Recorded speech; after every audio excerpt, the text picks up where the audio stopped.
Hello friends, नमस्कार, सत श्री अकाल, आदाब। I am Deepak Didwania. I hope that you are very well at your home, and it's my advice that you should stay at home, follow the rules of lockdown, and you should learn something new because it is the best way to use this vacant period. And many students requested me that I should use the bilingual while teaching. Means मुझे दोनों भाषाओं का use करना चाहिए ताकि विद्यार्थियों को समझने काफी आसानी हो, इसलिए मैं हिंदी और इंग्लिश दोनों का यूज पढ़ाते हुए लेता हूँ। काफी स्टूडेंट ने कल मुझे कॉल किया और व्हाट्सएप किया कि सर क्लास लेने के पहले आप हमारे जो बेसिक कंफ्यूजन है उनको रिमूव करने के लिए पहले जो क्लास उससे रिलेटेड जरूर लीजिएगा। तो उनकी एडवाइस लेते हुए आज जो हमारा टॉपिक है वो एक ऐसे टॉपिक से रिलेटेड है जिसमें अक्सर विद्यार्थी गलतियां करते हैं, और सबसे बड़ी विडंबना तो ये है कि इसको लेकर काफी बुक्स में गलत है। मैं नाम तो नहीं लेना चाहूंगा किसी पब्लिकेशन का, लेकिन आप अगर किस बुक से रिलेटेड है, दिल्ली पब्लिकेशन, पटना पब्लिकेशन और जो जयपुर पब्लिकेशन है उसी काफी बुक्स में आपको इससे रिलेटेड मिस्टेक मिलेगी, और उनको देखकर काफी क्लासों में टीचर्स के द्वारा भी ये पढ़ाया जाता है। आज का हमारा जो टॉपिक है वो है मेरी, मेरिट और डिवोर्स। इन शब्दों के साथ कब प्रीपोजिशन लगती है, कब नहीं लगती, इससे रिलेटेड हम जानने वाले हैं। सबसे पहले हम पढ़ने की कोशिश करेंगे कि वास्तव में वो कंफ्यूजन है क्या। हेलो फ्रेंड्स, मैं बीच बीच में वीडियोस को पॉज करता हूं इसलिए ताकि आपका फालतू टाइम वेस्ट ना हो, क्योंकि मैं लिखूंगा वो टाइम वेस्टेज है, इसलिए लिखा हुआ मिले, आपको सिर्फ फैक्ट की बातें बताई जा सके। एक्चुअली में जैसे मैंने अभी बताया था आपको कि ये एक ऐसा टॉपिक है जिससे रिलेटेड हर ऐसी कोई एग्जाम नहीं है जिसके अंदर क्वेश्चन नहीं पूछा गया हो, इसलिए जानते हैं कि वो प्रॉब्लम क्या है। जैसे लिखा था कंफ्यूजन ऑफ प्रीपोजिशन, मैं इसको प्रीपोजिशन बोलता हूँ, प्रोनाउंसिएशन प्रीपोजिशन होता है। प्रीपोजिशन विद मेरी, मेरिट एंड डिवोर्स, मतलब इन तीन शब्दों के साथ में किस प्रीपोजिशन का यूज होगा, यही आज का हमारा टॉपिक है। अक्सर देखो इस तरह का व्हाट इज द मिस्टेक और एरर, हम जानते हैं कि वास्तव में वो मिस्टेक और एरर क्या है जो अक्सर की जाती है। लिखा है, मैं आपको लगभग किताबों में लिखा हुआ मिलेगा कि मैरिड टू फीमेल, मतलब अगर मेरी वर्ड दे रखा हो, आगे किसी फीमेल का नाम दे रखा हो, तो ये एडवाइस की जाती है कि टू लगाए, मतलब जब पुरुष महिला से शादी करे तो अक्सर प्रीपोजिशन टू का यूज किया जाता है। इसी तरह मैरिड विथ मेल, मतलब जब स्त्री पुरुष से शादी करे, जबकि ये दोनों फैक्ट ही क्या है, गलत है। हम इसको एग्जाम्पल से और समझने की कोशिश करते हैं। देखिएगा, जैसे राम मैरिड टू सीता, राम ने सीता से शादी की, और जैसा कि बताया जाता है कि यहां पर टू का यूज होगा। इसी तरह से इसको उल्टा रिवर्स में करें तो ये होगा सीता मैरिड विथ राम, कि राम की शादी सीता से हुई, अब महिला की पुरुष से हो रही है, इसलिए यहां प्रीपोजिशन का यूज अक्सर विथ का किया जाता है। ये दोनों ही प्रीपोजिशन का यूज करना गलत है। ओके, अब हम इस चीज को फैक्ट से जानना चाहेंगे कि वास्तव में फिर एक्चुअल यूज है क्या, तो अब हम जानते हैं रियल फैक्ट्स। ओके फ्रेंड्स, जैसा कि आप देख पा रहे हैं, सबसे पहले हम फैक्ट की बात करते हैं। Let's know the real fact. हम जो रियल फैक्ट है उनको जानने की कोशिश करेंगे। जैसे लिखेगा fact number 1, no preposition before object. Object के पहले कोई प्रीपोजिशन का यूज नहीं होता इन एक्टिव वॉइस सेंटेंस। अगर सेंटेंस किससे रिलेटेड है, एक्टिव वॉइस से रिलेटेड है। मैंने यहाँ एक्टिव वॉइस लिखा है, ध्यान दीजिएगा कि इसी बात को अगर हम दूसरे से फ्रेज में गए, दूसरे वे से गए कि in English marry and divorce are use without preposition. Marry और डिवोर्स वर्ड को बिना किसी प्रीपोजिशन के लिखा जाता है if we find a object just after the word marry and divorce. अगर हम मैरी और डिवोर्स वर्ड के जस्ट बाद में अगर हम किसी ऑब्जेक्ट को पाते हैं तो हम कोई भी प्रीपोजिशन का यूज नहीं करेंगे। इसी बात को स्ट्रक्चर में लिखने की कोशिश की है।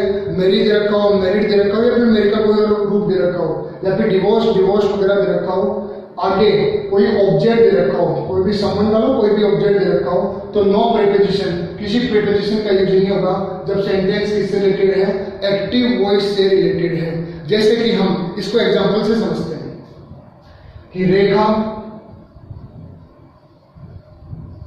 मैरिड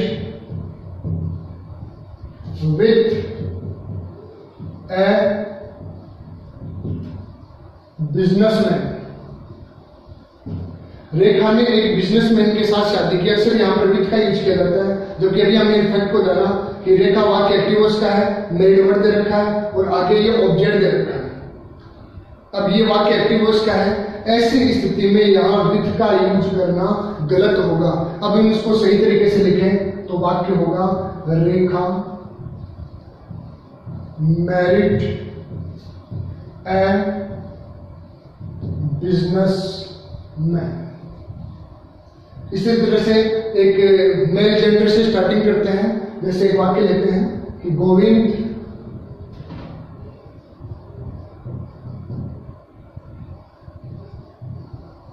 मैरिड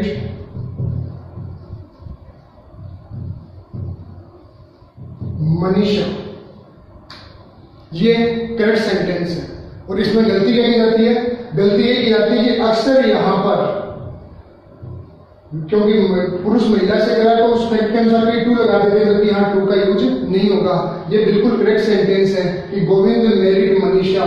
जब किसी की किसी से शादी हो और आगे अगर ऑब्जेक्ट दे रखा है तो हम किसी भी प्रीपोजिशन का यूज नहीं करते। अब जानेंगे हम फैक्ट नंबर 2। ओके फ्रेंड्स, जैसे आप देख पा रहे हैं हम पढ़ रहे हैं फैक्ट नंबर 2। अब फिर ये क्वेश्चन कैसे स्टूडेंट के दिमाग में आएगा, तो इसका मतलब क्या, कभी मेरी मेरिड और डिवोर्स के साथ में प्रीपोजिशन का यूज नहीं हो सकता? बिल्कुल हो सकता है। कौन कौन सी प्रीपोजिशन होती है, अब इसको अपन पहले फैक्ट में पढ़ा हमने कि अगर वाक्य एक्टिव वॉइस का है और वर्ब के रूप में अगर हमने क्या दे रखा है, मेरी मेरिड दे रखा है या डिवोर्स दे रखा है, तो प्रीपोजिशन का यूज नहीं होता।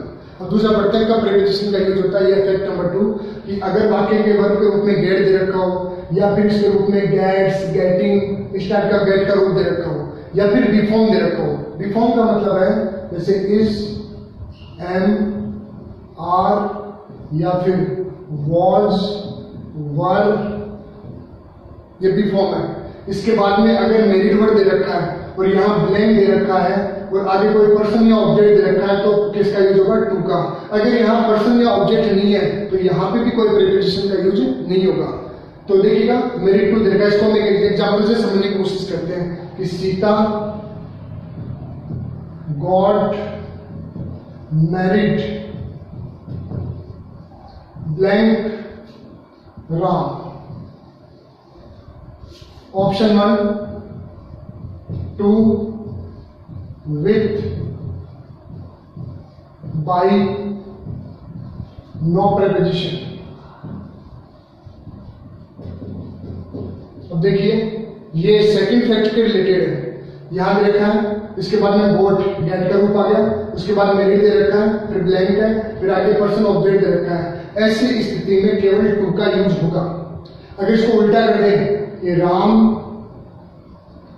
गॉट मैरिड ब्लैंक सीता, तो इस स्थिति में भी यहां क्या लग रहा है, टू का यूज होगा और यहां भी टू का यूज होगा। विथ का यूज इस स्थिति में करना एरर माना जाएगा, क्योंकि प्रीपोजिशन कभी भी जेंडर के अकॉर्डिंग यहां नहीं लगेगी कि पहले मेल आ रहा है कि फीमेल आ रहा है। चाहे मेल से स्टार्ट हो चाहे फीमेल से, किसी की किसी से भी शादी हो, चाहे आगे पुरुष हो चाहे महिला हो, मैस्कुलिन फेमिनिन दोनों कंडीशन के अंदर केवल और केवल टू का यूज किया जाता है। हम एक एग्जांपल को उससे और समझने की कोशिश करते हैं। इसी वाक्य को देखिएगा, जॉन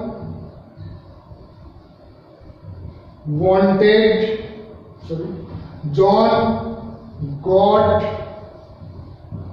मैरिड खालिस्तान लिली। कौन सा प्रीपोजिशन आएगी? जैसा कि आप जानते हैं किसी की किसी से भी शादी हो, अगर वाक्य एक्टिव हो उसका है नो प्रीपोजिशन। ये इसी वाक्य को अगर ऐसे लिखते हैं कि जॉन मैरिड लिली, क्योंकि यहाँ ये नीचे वाला वाक्य तो एक्टिव वॉइस का है, इसलिए यहाँ तो कोई प्रीपोजिशन का यूज नहीं होगा। जबकि यहाँ ये फैक्ट नंबर 2 से ये तो फैक्ट नंबर 1 से रिलेटेड था, पहले वाला सेंटेंस फैक्ट नंबर 2 से रिलेटेड है कि गोट आ गया, उसके बाद मैरिड आ गया, आगे ऑब्जेक्ट दे रखा है, तो केवल और केवल किसका यूज होगा, टू का यूज होगा। अब हम समझते हैं फैक्ट नंबर 3। ओके फ्रेंड्स, अब हम लेते हैं फैक्ट नंबर 3। फिर जनरली स्टूडेंट्स के जैसे फैक्ट नंबर एक बार रिवाइज करूंगा आपके साथ कि फैक्ट नंबर 1 था जब एक्टिव वॉइस का वाक्य तो नो प्रीपोजिशन। फैक्ट नंबर 2, अगर वाक्य में गोट या बिफॉर्म आगे मैरिड दे रखा हो तो जनरली आगे ऑब्जेक्ट दे रखा हो तो टू का यूज करते हैं। अब तीसरी कंडीशन आती है कि इसका मतलब क्या कभी अदर प्रीपोजिशन का यूज वगैरह नहीं हो सकता, केवल टू ही होता है? नहीं। अगर लिखा गया है कि फॉर टाइम एंड प्लेस, समय और स्थान के लिए अथवा अदर सिचुएशंस के लिए different preposition is possible, other preposition का यूज किया जा सकता है। देखिए जैसे वाक्य है जॉन विल मैरी संडे। अब जॉन की शादी है तो बता नहीं रही किसके साथ हो रही है, तो बता रही है संडे को हो रही है। संडे की टाइम वर्ड है और आपको मालूम है टाइम वर्ड की सिचुएशन में यहाँ प्रीपोजिशन ऑन का यूज हो रहा है। ये मेरी के इफेक्ट के कारण से ऑन नहीं है, ये संडे के इफेक्ट के कारण से ऑन है। और देखिए जैसे Bharat and Suman married blank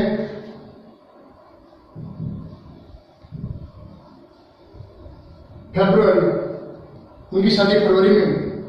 अब यहाँ पर यहाँ तो दोनों दे रखे हैं, अभी कोई ऑब्जेक्ट है नहीं, यहाँ तो क्या दे दिया, टाइम वर्ड दे दिया, और टाइम वर्ड यहाँ मंथ होने के सेंस में यहाँ पर इनका यूज होगा। इसलिए फैक्ट नंबर 3 ये है कि अगर आगे टाइम से या प्लेस से रिलेटेड है, जैसे चर्च वगैरह आ गया तो इन वगैरह का भी यूज हो सकता है। प्लेस के लिए अदर प्रीपोजिशन का यूज हो सकता है और टाइम के लिए अदर प्रीपोजिशन का यूज हो सकता है।